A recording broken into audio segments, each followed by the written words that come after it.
ఉత్తరాంధ్ర నుంచి వలస వెళ్లడం కాదు, ఉత్తరాంధ్రకే వలసలు రావాలన్నదే సంకల్పమని సీఎం చంద్రబాబు తెలిపారు. ఉత్తరాంధ్రకు పోర్టులు, ఎయిర్పోర్టులు, ఐటీ కంపెనీలు తెచ్చి ఉద్యోగ అవకాశాలు కల్పించామన్నారు. 2 నెలల్లో భోగాపురం విమానాశ్రయం ప్రారంభిస్తామని చెప్పారు. ప్రజలు సహకరిస్తే పలాసలోనూ విమానాశ్రయం కడతామన్నారు. వనరులున్న అభివృద్ధిలో శ్రీకాకుళం ఇంకా వెనుకబడి ఉందని, అందరం కలిసి జిల్లాను ప్రగతి పదంలో నడిపిద్దామని సీఎం పిలుపునిచ్చారు.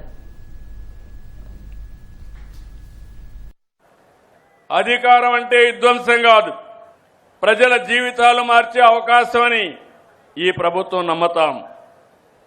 ఈరోజు నా బాధ, నా ఆవేదన మీరు అర్థం చేసుకోవాలి. నేను ఒక సంకల్పం చేశాను.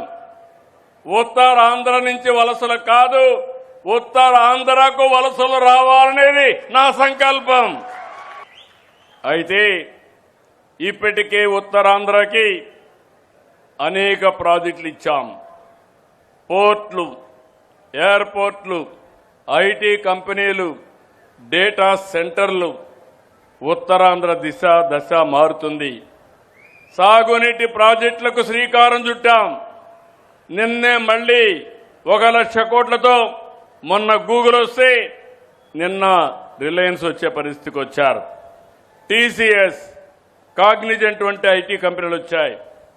ఆర్సెలర్ మిత్తల్ స్టీల్ ప్లాంట్ అయితే అనకాపల్లిలో పాయకారావుపేట దగ్గర 1,50,000 కోట్లతో పెట్టే పరిస్థితికి వచ్చారు. ఇంకో పక్క భోగాపురం 2 నెలల్లో ఓపెన్ జూన్ జూలైలో ఓపెన్ చేయబోతున్నాం. మీరందరూ సహకరిస్తే ఇంకొక ఎయిర్పోర్టు పలాస ప్రాంతంలో తీసుకొచ్చే బాధ్యత ఈ ప్రభుత్వానిదని మీ అందరికీ హామీ ఇస్తున్నాను. ఇంకొక పక్క మూలపేట పోర్టు పూర్తయితే జిల్లాకే కాదు, ఉత్తరాంధ్రకే ఒక అడ్వాంటేజ్ వస్తుంది.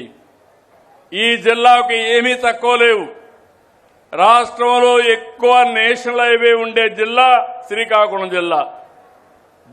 రాష్ట్రంలో ఎక్కువ సముద్ర తీరం ఉండే జిల్లా శ్రీకాకుళం జిల్లా. నీళ్లుండే జిల్లా శ్రీకాకుళం జిల్లా. తెలివైన ప్రజలుండే జిల్లా శ్రీకాకుళం జిల్లా. కానీ అభివృద్ధిలో మాత్రం వెనకానున్నాం. వై? Question mark. నేను మిమ్మల్ని కూడా ఓసారి ఏదైనా కానీ జరిగినప్పుడు షాక్ కూడా ఇవ్వాలి, షేక్ చేయాలి. ఆ షేక్ చేయడానికే నేను ఇక్కడికి వచ్చా. అభివృద్ధిలో వెనకానున్నారు. ఇది ఏ మాత్రం ఆమోదయోగ్యం కాదు. ఎట్టి పరిస్థితులు కూడా ఈ జిల్లాని మళ్లీ పైకి తీసుకొచ్చే బాధ్యత మనందరం తీసుకుందాం. యాజ్ ఎ టీం సిద్ధమని మిమ్మల్ని అడుగుతున్నా.